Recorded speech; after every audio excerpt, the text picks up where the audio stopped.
Good morning, Year 5, and welcome to your English lesson today. You will need a pen or a pencil, a home learning book or paper to write on. So pause the video now to get those things.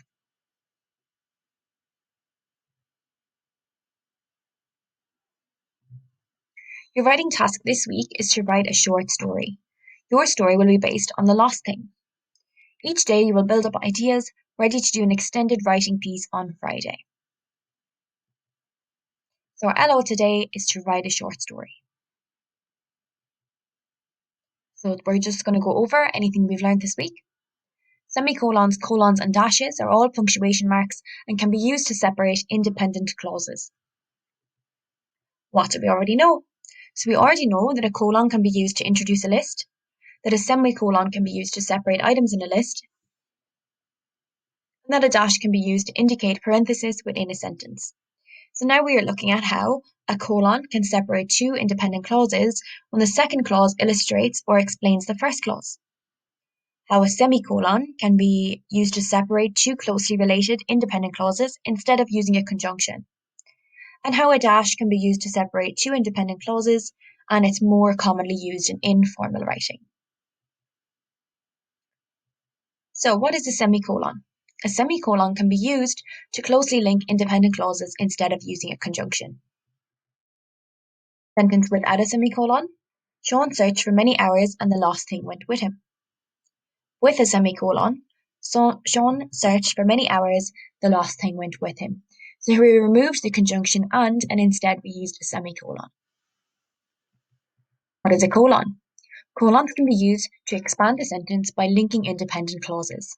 They can introduce an idea that explains or expands the idea before the colon.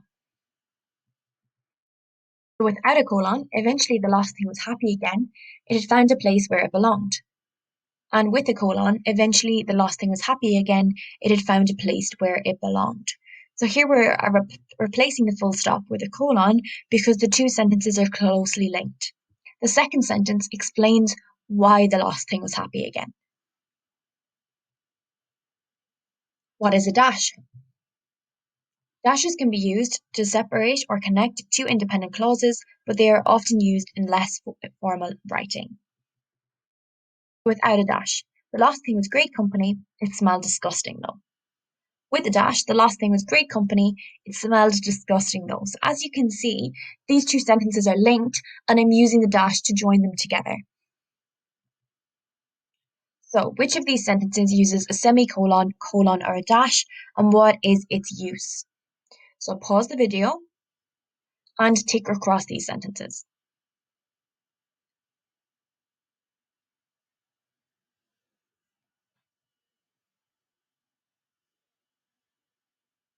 Welcome back, let's take a look. Sean searched everywhere for a place for the lost thing. He even searched his own backyard. Sean was incredibly upset. It broke his heart that he couldn't find a home for it. The lost thing had been stuck on the beach for many days before Sean found it.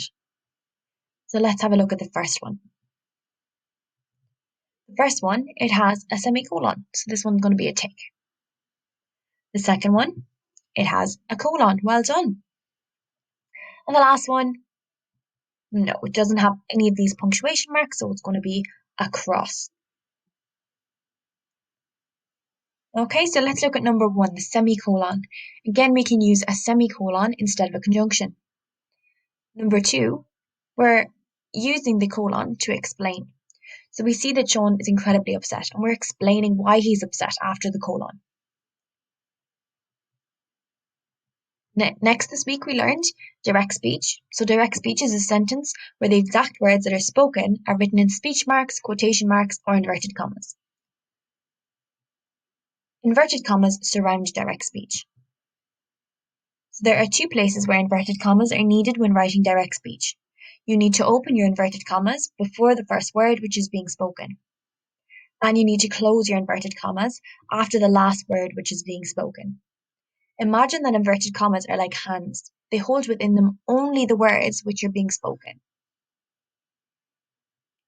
Inverted commas show someone is speaking.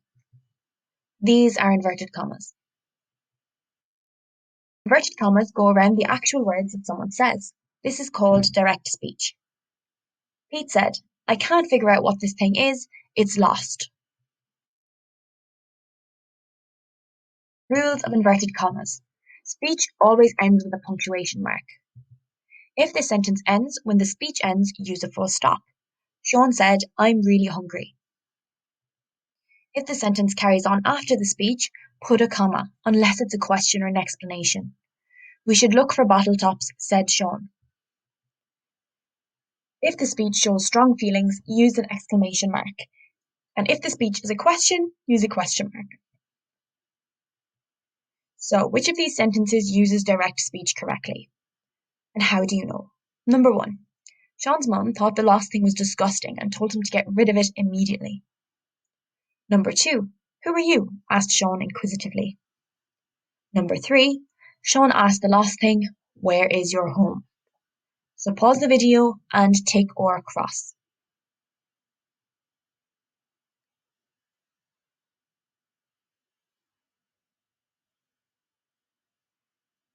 Welcome back, let's go through it. So the first one,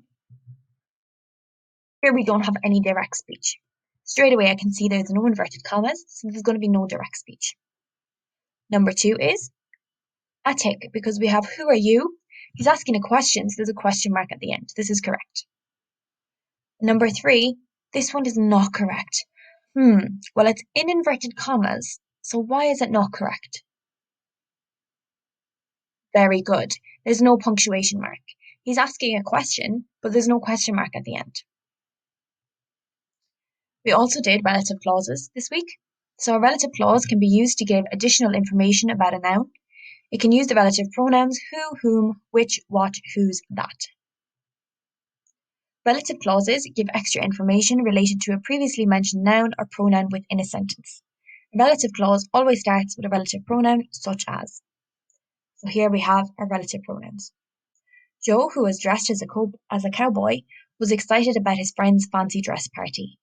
Who is the relative pronoun here used to begin the relative clause. As this is extra, non-essential information, we put the clause in commas. This is often called an embedded or sandwich clause. A relative clause is a special type of subordinate clause that describes or gives extra information about the noun. Here's the tiger that ate my carrots. The pronoun that adds more information and tells us more about the tiger. Kath has a son who is a farmer. The pronoun who tells us more about the noun, so tells us more about the son. Words like who, which, whose, that are relative pronouns that can introduce relative clauses.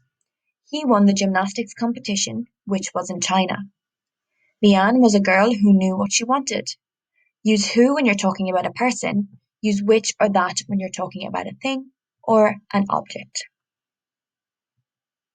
You can sometimes leave out the relative pronoun and the sentence will still make sense. I liked the dress that you bought me. Or I like the dress you bought me. Be careful. There is still a relative clause even once the pronoun has been removed. The relative clause is you bought me. Sometimes you can't leave out the relative pronoun. The sentence won't make sense. I cheered the girl who was winning becomes I cheered the girl was winning, and this does not make sense. So which of these sentences uses relative clauses? The lost thing, which was scared and lonely, was huddled in a corner. Sean, who loved bottle tops, went for a walk every day. Pete was puzzled about the lost thing. So pause your video and tick or cross these questions.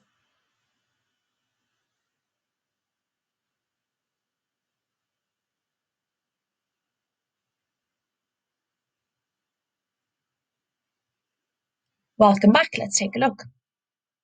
So the first one, we have which was scared and lonely. So here we have a relative clause. How do we know? We have commas, we have a relative pronoun, and it's extra information. Number 2 is who loved bottle tops? Well done. Again, I have a relative pronoun, I have commas, and I have extra information. And the last one, well done. There is no relative clause in the last one.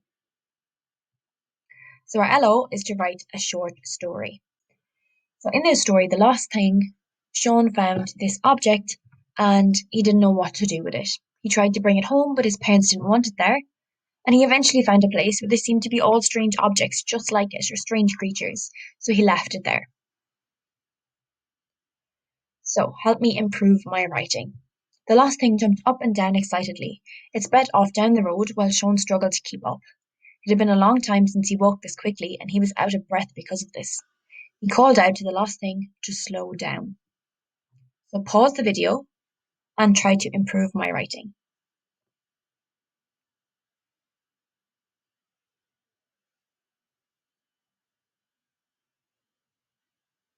Welcome back. So let's see what I had put.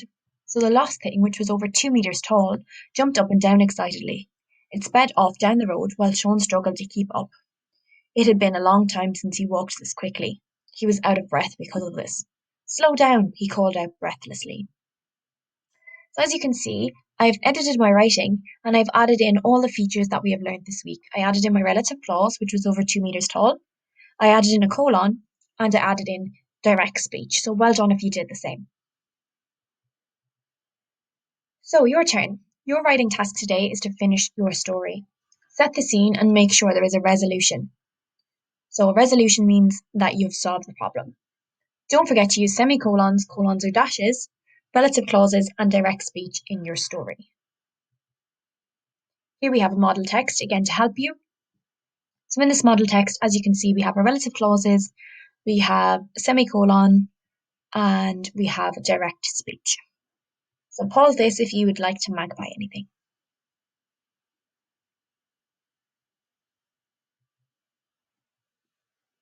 Okay, great. Off you go and finish your story, and I will talk to you all tomorrow.